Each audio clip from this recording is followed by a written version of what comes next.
Sun தொலைக்காட்சியில எதிர்நீச்சல் serial மக்களிடையே மிகப்பெரிய லெவல்ல ரீச் ஆன ஒரு சீரியல். ஸோ, அதில வந்து ஜனனி அப்படின்ற கதாபாத்திரத்தில நடித்தவங்க மதுமிதா. இவங்களுக்குன்னு ஒரு மிகப்பெரிய ஃபேன் பேஸே இருக்கு. ஆக்சுவலா இவங்க வந்து எதிர்நீச்சல் 2ல வந்து இல்ல. அந்த சீரியல்லேருந்து விலகிட்டாங்க. அதனால ரசிகர்கள் கொஞ்சம் அப்செட்டா தான் இருந்தாங்க. பிகாஸ் ஜனனி அப்படின்ற ஒரு கதாபாத்திரத்தில மதுமிதா அவர்கள ஃபிக்ஸ் பண்ணிக்கிட்டாங்க.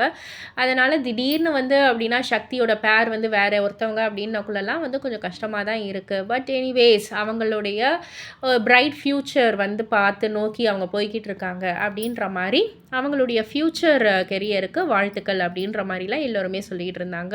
பட் ஆனா, இப்போ அத மதுமிதா அவர்கள், அதாவது எதிர்நீச்சல் ஜனனி அவர்கள் விஜய் தொலைக்காட்சியில ஒரு சீரியல்ல வந்து கமிட் ஆயிருக்காங்க. ஐயனார் துணை அப்படின்ற ஒரு சீரியல் தான். அது கூடிய சீக்கிரமே விஜய் தொலைக்காட்சியில வரவிருக்கு. ஸோ, ரசிகர்கள் மத்தியில நெறைய எதிர்பார்ப்பு இருக்கு. சன் தொலைக்காட்சியிலேருந்து விஜய் தொலைக்காட்சிக்கு வராங்க நம்ம மதுமிதா. பொறுத்திருந்து பார்ப்போம். இத பத்தி நீங்க என்ன நெனைக்கிறீங்க? உங்களுடைய கருத்து என்ன? அப்படின்றத கீழ உள்ள கமெண்ட் பாக்ஸ்ல குறிப்பிட்டு சொல்லுங்க.